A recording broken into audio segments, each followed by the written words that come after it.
बाकी स्टूडेंट्स भी फिर हमें साथ साथ ज्वाइन करते रहेंगे। तो मैं आपके साथ आज का जो हमने पढ़ना है, आज का जो हमारा टॉपिक है वो आपके साथ शेयर करूँ।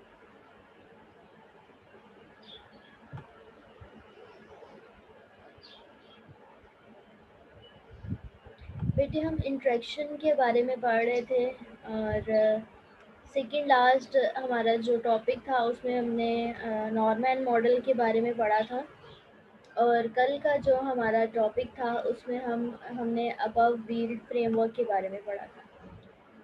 बेटे ये दोनों जो हैं वो बहुत इम्पोर्टेंट हैं और दोनों जो है वो इंट्रैक्शन फ्रेमवर्क है, इंट्रैक्शन मॉडल हैं जिनको हम यूज़ करते हैं ड्यूरिंग डेवलपमेंट के। जब हम HCI में डिफरेंट पर्सपेक्टिव से डेवलपमेंट कर रहे होते हैं तो हम इन मॉडल्स को जो है वो सामने रखते हुए डेवलपमेंट करते हैं, ठीक है, ताकि आप एक प्रॉपर जो है वो गाइडलाइन को फॉलो करें, आपके पास प्रॉपर जो है वो प्रिंसिपल्स हों, गाइडलाइंस हों, ताकि आपकी जो भी एट द एंड प्रोडक्ट बननी है वो एफिशिएंट और इफ़ेक्टिव हो। ठीक है बेटे, तो जब हम इंट्रैक्शन की बात करते हैं ना बेटा, जहाँ भी इंट्रैक्शन की बात आती है तो फ़ौरन से हम इस चीज़ को अंडरस्टैंड करने की कोशिश करते हैं कि जहाँ पर हमारे पास इंट्रैक्शन आ गया है, हमने दो डिवाइसेस के दरमियान या हम यहाँ पर अपनी इस HCI के अकॉर्डिंग दो एंटिटीज़ जो हमारे पास हैं, एक ह्यूमन है और सेकंड वन हमारे पास सिस्टम है। इन दोनों एंटिटीज़ के दरमियान में हमने कम्युनिकेशन करवानी है, डायलॉग एक्सचेंज करवाना है। ठीक है बेटे, तो यहाँ पर हमारा जो HCI के अकॉर्डिंग पर्सपेक्टिव है वो ये है कि हमने इफ़ेक्टिव और एफिशिएंट इंटरेक्शन करवाना है। ठीक है, एक प्रॉपर हमने कम्युनिकेशन करवानी है जिससे ह्यूमन जो है वो ज़्यादा कंफर्टेबल जोन में रहे, मशीन को इजीली अंडरस्टैंड कर सके और मशीन भी ह्यूमन को अंडरस्टैंड करे और ह्यूमंस की रिक्वायरमेंट और उसकी डिज़ायर आउटपुट जो है वो ह्यूमन को मिले। ठीक है, दैट्स वाई जितने भी सिस्टम जो है वो डेवलप किए जा रहे हैं उनको HCI के पर्सपेक्टिव से उसमें अमेंडमेंट की जाती है ताकि ह्यूमन जो है उसको इजीली अंडरस्टैंड करे, इजीली उसको यूज़ कर सके। तो बेटे यहाँ पर हमारे पास कुछ इंट्रैक्शन स्टाइल्स हैं। इन स्टाइल्स को हम कम्युनिकेशन में इंट्रैक्शन जब हमने करवाना है तो ड्यूरिंग इंट्रैक्शन हम इन स्टाइल्स को यूज़ करते हैं। तो बेटे ये स्टाइल जो हैं ये हमारी कम्युनिकेशन को मोर एंड मोर इफ़ेक्टिव बनाते हैं, ठीक है, एफिशिएंट बनाते हैं। ये बेटा छोटे छोटे डिफरेंट जो है वो मेथड्स हैं, डिफरेंट इंट्रैक्शन स्टाइल्स हैं अपना मैसेज कन्वे करने के लिए, लाइक इंटरफेस यूज़ किए जाते हैं। डिफरेंट जो हैं वो क्वेश्चन आंसरिंग जो है वो स्कीमिंग यूज़ की जाती है ताकि ह्यूमन हमारी क्यूरी को बड़ी अच्छी तरह से अंडरस्टैंड करे और उसके अकॉर्डिंग हमें रिप्लाई करे। ठीक है, तो यहाँ पर लिस्ट डाउन है हमारे पास कुछ इंट्रैक्शन स्टाइल्स। तो बेटे इनमें सबसे पहले हमारे पास आता है command line interface, and then menus आ जाती हैं, एंड देन नेचुरल लैंग्वेज आ जाती है, एंड देन बेटा क्वेश्चन आंसर आ जाते हैं, क्यूरी डायलॉग आ जाती हैं, एंड देन फॉर्म फिल्स आ जाती हैं, स्प्रेडशीट आ जाती है। विम्प एक प्रॉपर जो है टॉपिक है जो कि आई होप कि हम आज के ही लेक्चर में इसको कवर करेंगे। ठीक है, and then point and click के इंटरेक्शन स्टाइल हमारे पास आ जाता है और एट द एंड जो मोस्ट अपडेटेड है वो बेटा 3 डायमेंशनल इंटरफेसेस जो हैं वो इंटरेक्शन के लिए यूज़ किए जा रहे हैं। बेटे ये डिफरेंट इंटरेक्शन स्टाइल्स हैं, इनको भी फर्दर वन बाय वन हम स्टडी करते हैं और इन सबको स्टडी करने का, इन सबको पढ़ने का मकसद ये है कि ये डिफरेंट स्टाइल्स हैं इंटरेक्शन के कि ह्यूमन किस तरह से सिस्टम को एक अट्रैक्टिव वे से यूज़ कर सकता है। ठीक है, वालेकुम अस्सलाम महम। दैट्स वाई हम डिफरेंट जो है वो चीज़ों को यूज़ करते हैं। लाइक अगर आप देखें अपने पास्ट में तो सबसे पहले जो है वो डिफरेंट थोड़ा मुश्किल था सिस्टम के साथ कम्युनिकेट करना, और अब अगर आप आज के टाइम में देखते हैं तो सिस्टम के साथ कम्युनिकेट करना बहुत ज़्यादा आसान है और सिस्टम को बहुत ज़्यादा एफिशिएंट बना दिया हुआ है। सिस्टम को मेमोराइज करना, उसको अंडरस्टैंड करना। एक्सपर्टीज़ के अलावा जो हमारी नॉर्मल कम्युनिटी है वो भी उसको बड़ी आसानी से यूज़ कर सकती है। अगर आप अपने मोबाइल फ़ोन यूज़ करते हैं, मोबाइल फ़ोन देखते हैं, एंड्रॉयड सिस्टम यूज़ किया जा रहा है, तो बेटे मोस्टली एंड्रॉयड ही यूज़ हो रहा है क्योंकि यूज़र फ्रेंडली है, इसका इंटरेक्शन स्टाइल जो है वो बहुत ज़्यादा इफ़ेक्टिव है। तो मोस्टली हमारी जो कम्युनिटी है वो एंड्रॉयड को ही अडॉप्ट कर रही है। ठीक है, इसी तरह से अब हम अपने इंटरेक्शन स्टाइल की तरफ आते हैं। तो बेटा सबसे पहले जो हमारे पास इंटरेक्शन स्टाइल है वो कमांड लाइन इंटरफेस है। बेटे इसके नाम से ही जैसे आपको पता चल रहा है कि कमांड्स एंड देन कमांड की तरह का आपके पास कोई इंटरफेस है। ऐसा इंटरफेस है जिसमें आपने कमांड्स को टाइप करना है एंड देन आपके पास कोई ना कोई आउटपुट आएगी। बेटे ये आपके पास वेरी वेरी फर्स्ट प्रिमिटिव जो है वो एक इंटरेक्शन स्टाइल था जिसमें यूज़र क्यूरी को जो है वो टाइप करके कमांड लिख के देन वो कोई ना कोई आउटपुट गेट करता था। फॉर एग्जांपल कोई फ़ोल्डर ओपन करना है तो उसके लिए भी बेटा स्पेसिफिक क्यूरी लिखनी पड़ती थी। अगर आपने कुछ रिमूव करना है, कुछ डिलीट करना है, तो उसको जो है वो अपने टास्क को फुलफ़िल करने के लिए ह्यूमन को, यूज़र को वो क्यूरी लिखनी पड़ती थी, वो कमांड देनी पड़ती थी। जैसे ही आप कमांड जो है वो देते हैं, आप कमांड इनपुट करते हैं और आपके पास कमांड के अकॉर्डिंग आउटपुट आ जाती है। बेटे आपकी जो कमांड है, कमांड लिखना आपने किस तरह से लिखना है उसका एक रिस्पेक्टिव सेंटेंस फॉर्मेट होता है एंड देन आपने उसको फॉलो करना है और उसके अकॉर्डिंग ही आप कोई ना कोई क्यूरी जो है वो पास आउट कर सकते हैं। बेटे यहाँ पर जो है वो डायरेक्ट कम्युनिकेशन हो रही थी सिस्टम के साथ। ऑब्वियसली दरमियान में कोई मीडियम नहीं था। सिंपली हम कमांड जो लिख रहे हैं वो मशीन अंडरस्टैंडेबल है एंड देन मशीन उसको जो भी कमांड यूज़र लिखता है मशीन उसको डायरेक्टली इंटरप्रेट करती है और उसके अकॉर्डिंग ही आपको जो है वो आंसर मिल जाता है। इससे ज़्यादा फ़ायदा जो है वो मशीन साइड पर हो रहा है कि मशीन जो है वो machine can get command without any ambiguity and आपके पास जो है वो उसका आंसर आ जाता है।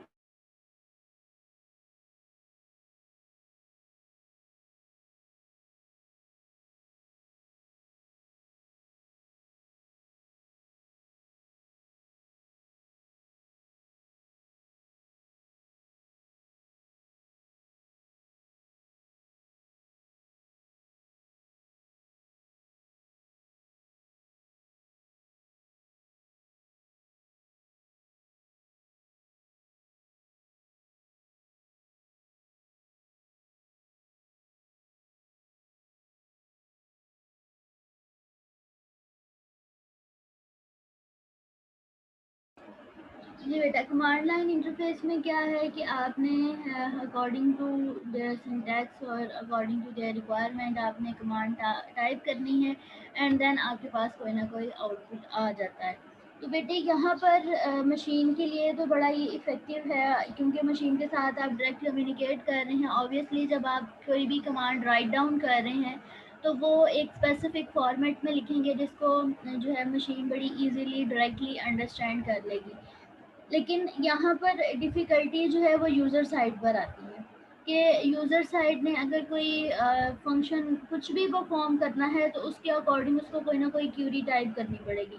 देन क्यूरी को लर्न करना मुश्किल है, कमांड को लर्न करना मुश्किल है। ठीक है, लाइक कमांड बेस है टोटली आपका कमांड लाइन इंटरफेस जिसमें आपने कुछ भी ओपन करना है उसके लिए आपको कमांड जो है वो लिखनी पड़ती है। कुछ क्लोज करना है, कुछ डिलीट करना है या आप कोई अपडेशन करना चाह रहे हैं तो बेटे उन सब चीज़ों के लिए आपको जो है वो कमांड लिखनी पड़ती है और स्पेसिफिक फॉर्मेट में रहते हुए आपने वो कमांड लिखनी है। जिस तरह से आपकी सी लैंग्वेज है, C++ है, जावा है, तो बेटे इन सब की डिफरेंट जो हैं वो सिंटैक्स हैं, डिफरेंट इनके सिमेंटिक्स हैं जिनको फॉलो करना पड़ता है। इसी तरह जब आप कमांड लाइन इंटरफेस की बात करते हैं तो ऑब्वियसली यहाँ पर इंटरेक्शन तो हो रही है लेकिन एफिशिएंट इंटरेक्शन नहीं हो रही। ठीक है। एफिशिएंट इंटरेक्शन क्यों नहीं हो रही? क्योंकि यहाँ पर ह्यूमन के लिए जो है ना वो डिफ़िकल्टी है, ठीक है। यहाँ पर ज़्यादा मुश्किलें हैं क्योंकि ह्यूमन को कमांड जो है वो याद करनी पड़ेगी एंड देन उसको वो लर्न करेगा एंड देन जब वो इन डेप्थ कोई काम कर रहे हैं, किसी बड़े प्रोजेक्ट पे काम कर रहा है, तो बेटे फिर उसको ये सारी चीज़ें इन डेप्थ जो है वो सीखनी पड़ेंगी कि उसने कौन सी कमांड जो है वो किस पर्पज़ के लिए और कहाँ पर यूज़ करनी है, ठीक है। Like user remember the specific command, कौन सी कमांड को किस सर्विसेज में कब यूज़ करना है, कैसे यूज़ करना है। तो बेटे यहाँ पर इंटरेक्शन हो रही है लेकिन एफिशिएंट इंटरेक्शन नहीं है। कमांड लाइन इंटरफेस मोस्टली जो है वो एक्सपर्टीज़ जो है वो यूज़ कर सकते हैं, जिन्होंने मोस्टली टाइम जो है वो अपना कमांड लाइन इंटरफेस पर जो है वो स्पेंड करना होता है, उनके लिए ये विजिबिलिटी है कि वो इसको जो है वो यूज़ कर सकते हैं। उनकी स्पेसिफिक जो एब्रीवेशंस हैं, जो वर्ड्स हैं, उनकी वो फिंगर टिप्स पे होती हैं और इसके लिए बहुत ज़्यादा प्रैक्टिस और एक्सरसाइज की ज़रूरत होती है और इसके साथ साथ इनको याद करना, इनको अंडरस्टैंड करना जो है वो बड़ा डिफ़िकल्ट है, क्योंकि नॉर्मली जो ह्यूमन है वो ये सारी चीज़ें नहीं कर सकता। हमारा यहाँ पे मकसद है कि हमने ह्यूमन को कंफर्टेबल जोन में रखना है, उसको हर तरह से जो है वो ईजीनेस प्रोवाइड करनी है कि वो कंफर्टेबल माहौल में कंफर्टेबल रहते हुए इजीली जो है वो सिस्टम को यूज़ करे। तो इन शॉर्ट बेटा कमांड लाइन में हम क्या करते हैं, कमांड टाइप करते हैं, टोटली कमांड बेस है, कमांड के ज़रिए ही हम जो भी एक्शन परफॉर्म करना होगा वो हम करेंगे। कमांड जो है वो एक स्पेसिफिक फॉर्मेट में हम राइट डाउन करते हैं, स्पेसिफिक कैरेक्टर्स और एब्रीवेशंस यूज़ की जाती हैं और ये उन लोगों के लिए ही जो है वो यूज़फुल है जो कि एक्सपर्टीज़ है। नॉर्मली जो इंसान है उसके लिए ये इतना यूज़फुल इंटरेक्टिव जो है वो नहीं है यहाँ पर इंटरेक्शन। बेटा इसकी कमांड लाइन इंटरफेस की एग्जांपल आप यूनिक्स देखें, Unix system, Unix operating system जो है वो आपका टोटली कमांड बेस है, ठीक है। आपने उसमें कुछ भी करना है तो उसके लिए आप जो है वो number of commands write down करते हैं एंड देन आप अपना आंसर गेट करते हैं। एंड देन बेटा कमांड लाइन इंटरफेस से हम थोड़ा सा मूव किया, हम कंफर्टेबल जोन की तरफ के चलें। अब यहाँ पर ह्यूमन साइड को देखते हुए ह्यूमन के पर्सपेक्टिव के अकॉर्डिंग कुछ ऐसा किया जाए जो कि ह्यूमन के लिए अंडरस्टैंडेबल हो, इजीली उस चीज़ों को इंटरप्रेट करे, कंफर्टेबल जो है वो यूज़र रहे। जितना यूज़र हमारा कंफर्टेबल रहेगा, हम यूज़र को जितना कंफर्ट देंगे, उतनी ही ज़्यादा एफिशिएंट और अट्रैक्टिव इंटरेक्शन होगी, ठीक है। तो बेटे यहाँ पर मेन्यूज़ आपको इसके नाम से ही थोड़ा सा अंदाज़ा हो रहा है कि लाइक आपके पास इस तरह की आप डिस्प्ले स्क्रीन जो है वो सेट करते हैं जिसमें आप नंबर ऑफ़ ऑप्शंस आ जाती हैं, जिसमें जस्ट सिंगल क्लिक करना पड़ता है और ह्यूमन जो है उन सब चीज़ों को अकॉर्डिंग देयर रिक्वायरमेंट्स और नीड्स उन सब चीज़ों को फुलफ़िल करता जाता है। फॉर एग्ज़ाम्पल आप बैंक में जाते हैं और वहाँ पर आपको अपने सिस्टम को यूज़ करना है, बैंकिंग के सिस्टम को, तो बेटे वहाँ पर आपके पास ऑप्शन आ रही होती है कि आपने जो आपने पैसे निकलवाने हैं, आपने कैश निकलवाना है या कार्ड के थ्रू निकलवाना है, या आपने नेट बैंकिंग यूज़ करनी है, या लाइक आप क्रेडिट कार्ड यूज़ करना चाह रहे हैं, वॉटेवर जो भी इस तरह की नंबर ऑफ़ क्यूरीज आ रही होती हैं, नंबर ऑफ़ चीज़ें जो है वो लिस्ट डाउन की हुई होती हैं, आपके पास मेन्यूज़ आ रहे होते हैं। लाइक अगर आपने ऑनलाइन शॉपिंग करनी है तो आपके पास मेन्यूज़ अवेलेबल होते हैं, आप उन मेन्यूज़ को सिलेक्ट करते हैं और उसके अकॉर्डिंग आप जो है अपनी आउटपुट ले लेते हैं। इस तरह से बेटा जिस तरह आप इसको आपने लाइक कुछ मैथमेटिक परफॉर्म करना है तो आपके पास एडिशन है, ऐड का बटन है, ठीक है। आप जस्ट उसमें दो नंबर ऐड करते हैं एंड देन ऐड का बटन जो है वो प्रेस कर देते हैं तो आपके पास एडिशन आ जाता है। मतलब आपके पास एक मेन्यू बनी हुई होगी जिसमें add, subtraction, multiplication and division ये ऑप्शन जो है अवेलेबल होंगी, ठीक है। मेन्यूज़ में ये ऑप्शन अवेलेबल होंगी और आपने जौन सा भी ऑपरेशन परफॉर्म करना होगा जस्ट आप उस पर क्लिक करेंगे और आपके पास उसका आंसर आ जाएगा। इसी तरह से बेटा मेन्यूज़ को जो है वो डेवलप इसलिए किया गया ताकि ह्यूमन जो है उसको ईज़िली यूज़ करे, ईज़िली इंटरप्रेट करे और एक कंफर्टेबल जोन में रहते हुए जो है वो अपनी क्यूरी को रिजॉल्व करे। जी बेटा यहाँ तक इन दो इंटरफेसेस में कोई इशू है, कोई ऐसी चीज़ जो आपको समझ नहीं आई तो फटाफट से पूछ लें। Command line interface and menu.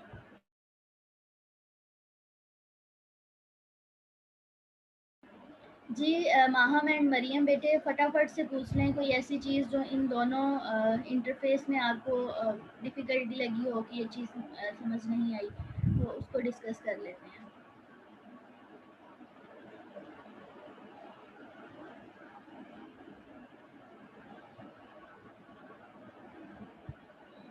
Okay Maryam. अच्छा बेटे, नेक्स्ट हमारे पास इंटरेक्शन स्टाइल जो आता है वो है जनाब नेचुरल लैंग्वेज। ठीक है बेटा, नेचुरल लैंग्वेज हर कोई यूज़र जो है वो इससे फेमिलियर है। हर किसी की नेचुरल लैंग्वेज जो है वो स्पीच रिकॉग्नाइज और टिपिकल नेचुरल लैंग्वेज है। बेटे इसमें क्या होता है कि आप रियल लाइफ लैंग्वेज के थ्रू अपना मैसेज कन्वे करने की कोशिश करते हैं। ठीक है कि ह्यूमन जो है वो आपका मैसेज आपकी नेचुरल लैंग्वेज में ही अंडरस्टैंड करें। तो बेटे यहाँ पर जो यूज़र साइड पे आपका कंफर्ट है ना वो बहुत ज़्यादा हाई हो जाता है। ठीक है, यूज़र को और क्या चाहिए कि वो जस्ट अपनी नेचुरल लैंग्वेज में क्यूरी पास आउट करता है और उसको उसी के अकॉर्डिंग जो है वो मैसेज जो भी वो कन्वे करता है अपनी नेचुरल लैंग्वेज में, उसके अकॉर्डिंग उसको आउटपुट मिल जाती है। लेकिन बेटे यहाँ पर जो है ना बहुत ज़्यादा इम्बिग्विटी आ जाती है, बहुत ज़्यादा रिस्क के चांसेस आ जाते हैं, क्योंकि जो नेचुरल लैंग्वेज है वो बहुत बड़ी है। ठीक है, तो जैसे हमारी नेचुरल लैंग्वेज जो है वो बड़ी है, तो बेटे यहाँ पर लेवल ऑफ एम्बिग्विटी जो है वो क्रिएट हो बिग क्रिएशन हो जाती है लेवल ऑफ एम्बिग्विटी की। तो जो हमारे पास एरर रिस्क है, एरर आने के चांसेस है वो बहुत ज़्यादा बढ़ जाते हैं। ठीक है, लाइक आप सिंपल एक नेचुरल लैंग्वेज में उसको मैसेज पास करते हैं, तो बेटे वो मशीन है, वो उसको अंडरस्टैंड करने की कोशिश तो करेगा, लेकिन समटाइम ऐसे होता है कि जो आपका रिस्पेक्टिव सेंटेंस है उसके मल्टीपल मीनिंग्स आ रहे होते हैं। ठीक है, तो उसको फिर अंडरस्टैंड करना जो है वो थोड़ा डिफ़िकल्ट हो जाता है सिस्टम के लिए कि अब इसको किस तरह से वो इंटरप्रेट करे, इसके अकॉर्डिंग वो कैसे एक्शन परफॉर्म करे। लाइक आपके पास एक वर्ड होता है पिच। ठीक है, अब पिच को जो है वो किस कॉन्टेक्स्ट में हम बात कर रहे हैं, जस्ट हमने नेचुरल लैंग्वेज में बोल दिया वर्ड पिच। अब ह्यूमन सिस्टम जो है उसको किस तरह से इंटरप्रेट करे, लाइक क्रिकेट मैच में भी एक पिच होती है ठीक है, और सेकंड अगर हम देखते हैं तो एक साउंड है जिस साउंड की भी पिच होती है। तो बेटे यहाँ पर ये एम्बिग्विटी जो है ये प्रॉब्लम क्रिएट करती है। ठीक है, तो यहाँ पर ऑब्वियसली ह्यूमन साइड पे कंफर्ट है, लेकिन उसके साथ साथ हमारी एम्बिग्विटी जो है वो बिग हो जाती है, बड़ी हो जाती है, लेवल ऑफ एम्बिग्विटी जो है वो इंक्रीज कर जाता है। लेकिन ह्यूमन जो है वो ऑब्वियसली यहाँ पर इंटरेक्शन जो है वो कंफर्टेबली कर सकता है कि उसको नेचुरल लैंग्वेज में जस्ट उसने क्वेश्चन जो है वो पास आउट करना है, अपनी क्यूरी पास आउट करनी है और उसके अकॉर्डिंग जो है वो आंसर मिल जाता है। तो बेटे इसका जो सॉल्यूशन ड्राइव करने की कोशिश की है वो ये की है कि जितने भी वर्ड हैं उनकी प्रॉपर मीनिंग जो है वो प्रॉपरली सारी चीज़ों को जो है वो मैनेज किया जाए और यूज़ किया जाए अकॉर्डिंग टू सिस्टम। ह्यूमन जो है वो नेचुरल लैंग्वेज यूज़ करे, लेकिन उन सब के जो स्पेसिफिक मीनिंग्स हैं, जो उनकी अंडरस्टैंडिंग है, वो सिस्टम में किसी न किसी तरह से इंटरप्रेट करने की कोशिश की गई है कि वो एज अ सबसेट जो है वो उनको अंडरस्टैंड करे। उन सारी चीज़ें जो है वो ह्यूमन की मेमोरी में सॉरी सिस्टम की मेमोरी में किसी न किसी तरह से फीड की जाएँ, ताकि सिस्टम जो है वो ह्यूमंस की जो नेचुरल लैंग्वेज है उसको अंडरस्टैंड करे और उसी के अकॉर्डिंग ही आउटपुट जनरेट करे। ठीक है, लेकिन फिर भी यहाँ पर जो है वो लैंग्वेज बैरियर आ जाता है और कहीं न कहीं पर जो एम्बिग्विटी है वो आ जाती है।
जी बेटे, नेक्स्ट वन जो हमारे पास इंटरेक्शन स्टाइल आ जाता है वो है हमारा question answer and query interface और क्यूरी डायलॉग।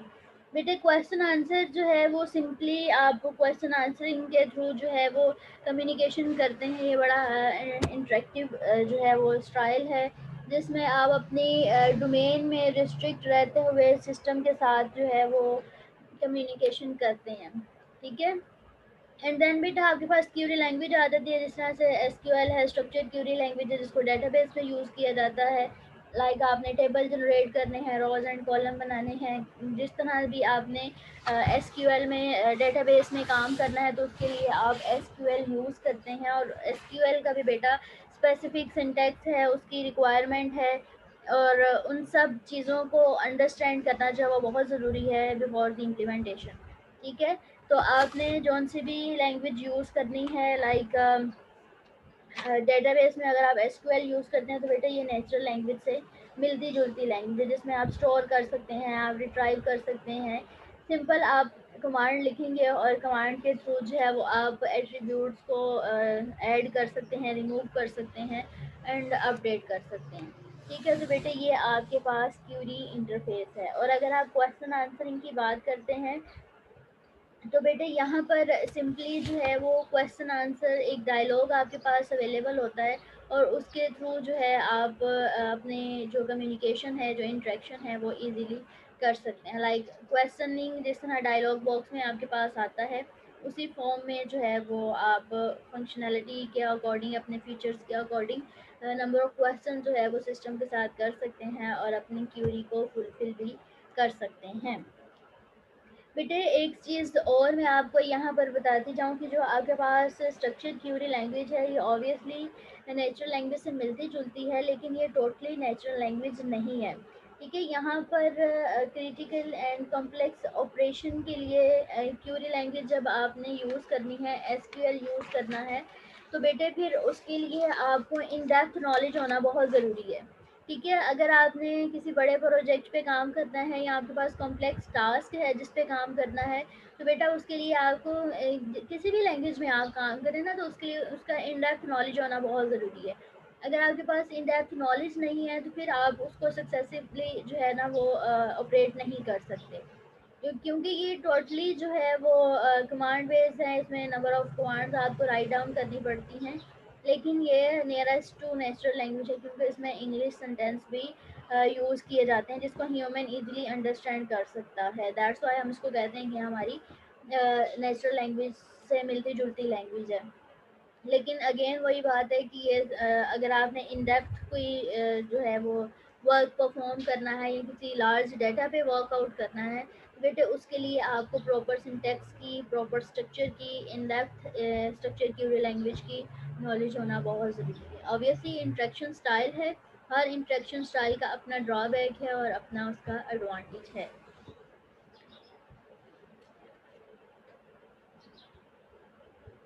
एंड देन बेटा फॉर्म फिल आ जाते हैं। फॉर्म फिल भी हमारे पास सिस्टम के साथ इंटरेक्शन करने का एक स्टाइल है और मोस्टली फॉर्म फिलिंग जो है वो प्राइमरी डाटा को स्टोर करने के लिए, रिट्राइव करने के लिए, डाटा एंट्री के लिए मोस्टली जो है वो फॉर्म फिल को यूज़ किया जाता है। बेटे जब आप फॉर्म फिल इंटरेक्शन स्टाइल को अडॉप्ट करते हैं तो इसमें आपको एक इस तरह की फीलिंग आ रही होती है कि लाइक आप पेपर को जो है वो सॉल्व कर रहे हैं। आपके पास एक पेपर ओपन है और उसके बाद उसमें डिफरेंट फील्ड्स हैं जिसमें आपने डाटा को इनपुट करना है और उसी के अकॉर्डिंग जो भी आपके पास पेपर है उसी के अकॉर्डिंग आपने फील्ड को फिल करना है। ठीक है। कहीं पर आपके पास बटन्स यूज़ हुए हुए होते हैं, कहीं पर आपने लाइक एमसीक्यूज ऑप्शन को चूज़ करना होता है, लाइक जेंडर मेल है, फीमेल है, लाइक इस तरह से जो आपके पास ऑप्शंस अवेलेबल होती हैं तो इनको आप चूज़ कर सकते हैं। तो बेटे ये भी आपके पास एक इफ़ेक्टिव जो है वो इंटरेक्शन स्टाइल्स है कि आप फॉर्म को फिल करते हैं एंड देन आप अपने पास जो भी आउटपुट है वो गेट कर लेते हैं। लाइक आप उसको एट द एंड सबमिट करते हैं और आपके पास कोई ना कोई एक नॉलेज का मैसेज आ जाता है कि सक्सेसफुली रिसीव हो गया है या मेल जो है वो सेंड हो गई है। लाइक इस तरह से आपके पास कोई ना कोई आउटपुट आ जाती है। तो बेटे यहाँ पर जैसे आप फॉर्म को फिल करते हैं तो बेटे लाइक अगर आपने अपना नेम लिखना है तो उसके लिए स्पेसिफिक डोमेन होती है, लाइक आपने उसके लिए करेक्टर्स यूज़ करने हैं। अगर फ़ोन नंबर है तो उसके लिए आपने न्यूमेरिक यूज़ करना है। अगर आप किसी और लाइक कभी कभी ऐसे होता है कि जिसमें न्यूमेरिक और करेक्टर दोनों ही आप ऐड चीज़ें जो है वो ऐड कर सकते हैं। बेटे ये विजिबिलिटी है जो कि ह्यूमन को दी जाती है कि वो इजीली सिस्टम के साथ इंटरेक्शन कर सके। जी बेटे, यहाँ तक कोई डिफ़िकल्टी है तो जल्दी से बताएं।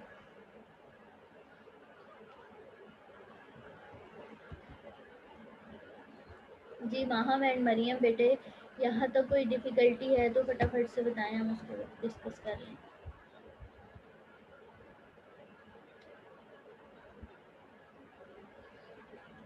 Okay ma'am. अच्छा जी बेटे, नेक्स्ट हमारे पास विम्प इंटरफेस है, WIMP विम्प इंटरफेस। तो बेटे विम्प की जो हमारे पास कंप्लीट एक फॉर्म, कंप्लीट एक एब्रीवेशन बनती है वो है window icons menu and pointers. ठीक है बेटे, ये आपके पास बड़ा ही एफिशिएंट जो है वो इंटरफेस है जो मोस्टली आपके पीसीज डेस्कटॉप में डिफरेंट जो है वो स्टाइल्स लाइक डिफरेंट इंटरफेस के साथ आप इसको यूज़ कर सकते हैं। तो नेक्स्ट वन बेटे, ये थोड़ा सा दो टॉपिक्स हमारे रह गए हैं, ये वाइंड अप करके देन हम मिड की बात करते हैं वहाँ। एंड नेक्स्ट बेटा पॉइंट एंड क्लिक इंटरफेस है। इसमें पॉइंट एंड क्लिक में सिंपली आपके पास विजिबिलिटी बहुत ही ज़्यादा जो है वो हाई होती है। यहाँ पे मतलब ह्यूमन को बहुत ज़्यादा कंफर्टेबल जोन में रखा जाता है, बहुत ज़्यादा जो है वो कंफर्टेबल इन्वायरमेंट जो है वो दिया जाता है यहाँ पर ह्यूमन को, कि just point and point. Like आपका मैप है, जिस तरह से मैप पे आप क्या करते हैं, अपनी लोकेशन जो है वो ऐड करने के बाद जस्ट वन क्लिक करते हैं तो आपके पास वो चीज़ जो है वो ओपन हो जाती है, नंबर ऑफ़ शॉप्स आ जाती हैं और वट एवर जो भी आपकी रिक्वायरमेंट हो वैसे आप इसको यूज़ कर सकते हैं। एंड बेटा पॉइंट एंड क्लिक जो है वो आप मल्टीमीडिया में यूज़ कर सकते हैं, वेब ब्राउज़र में और हाइपर टेक्स्ट वगैरह में भी यूज़ किए जाते हैं, जिसमें आइकन्स हैं, टेक्स्ट लिंक है, आपके पास वर्ड है जिसकी आपको नॉलेज नहीं है, वर्ड स्पेसिफिक होता है, देन आप उस पर क्लिक करते हैं तो रिमेनिंग आपके पास जो है उसकी कोई ना कोई आउटपुट आ जाती है। एंड देन बेटा एट द एंड हमारे पास थ्री डायमेंशनल इंटरफेस आ जाता है बेटे। पहले आपके पास जस्ट फ्लैट बटन यूज़ किए जा रहे थे, लेकिन अब जो है वो उनमें इन्हांसमेंट हो गई है, आपके पास जो है वो 3D एक इम्प्रेशन आ गया है, उसको यूज़ करते हुए आपके बटन्स की शेप, आपकी फाइल्स की शेप जो है वो उसी के अकॉर्डिंग जो है वो चीज़ें जो है वो 3D में कन्वर्ट हो गई हैं। जिस तरह से आप स्लाइड्स में डायग्राम को देखें कि ये आपके पास फ्लैट्स बटन है, और अगर आप यहाँ पर देखें तो यहाँ पर आप देख रहे हैं कि इनकी शेप्स जो हैं वो 3D में कन्वर्ट हो गई हैं। इसी तरह बेटा थ्री डिमेंशनल इंटरफेस में आप जो है वो 3D वर्क स्पेस भी क्रिएट कर सकते हैं। बेटा 3D वर्क स्पेस क्रिएट करने का मतलब ही है, आप इसको थोड़ा सा नेट से सर्च आउट करेंगे तो इसको इसकी आपको नंबर ऑफ़ एग्जांपल्स मिल जाएंगी। आपके पास नंबर ऑफ़ फाइल्स होती हैं, लेकिन उन फाइल्स का जो इस तरह से दिखाई गई होती हैं, आपको एक इन्वायरमेंट इस तरह से दिया गया होता है, लाइक जिस तरह से आपके पास लाइब्रेरी में बुक्स रखी हुई होती हैं, इस तरह से शेप में बुक्स जो है वो अवेलेबल होती हैं, फ़ोल्डर बैकअप, लाइक एक फ़ोल्डर है उसकी बैक पे अगेन फ़ोल्डर है, तो ये इंडिकेट कर रहा होता है कि यहाँ पर नंबर ऑफ़ फ़ोल्डर जो हैं वो एग्ज़िस्ट करते हैं। ठीक है, देन आप उसको क्लिक करते हैं तो आपके पास 3D फाइल आ जाती है, एंड देन आप उस पर क्लिक करते हैं तो वो ऐसे ओपन होती है जैसे आप बुक को ओपन करें। तो बेटा ये बड़ा इफ़ेक्टिव और एफिशिएंट इंटरेक्शन स्टाइल है जो मोस्टली यूज़ किया जा रहा है नाउ डेज़। और इस ये सारी चीज़ें बेटा करने की जो ज़रूरत है वो इसीलिए किया जा रहा है ताकि ह्यूमन जो है वो कंफर्टेबली सिस्टम के साथ जो है वो इंटरेक्शन कर सके, ज़्यादा से ज़्यादा प्रोडक्टिव हो, ज़्यादा से ज़्यादा काम करे और ज़्यादा से ज़्यादा जो है वो आउटपुट को गेन करे। तो बेटे यहाँ पर आज का लेक्चर जो है वो हम वाइंड अप करते हैं, हमारे पास टाइम भी बहुत शॉर्ट है, बल्कि हमारा टाइम ऑलमोस्ट ख़त्म हो गया, तो यहाँ पर आज का लेक्चर जो है वो वाइंड अप करते हैं।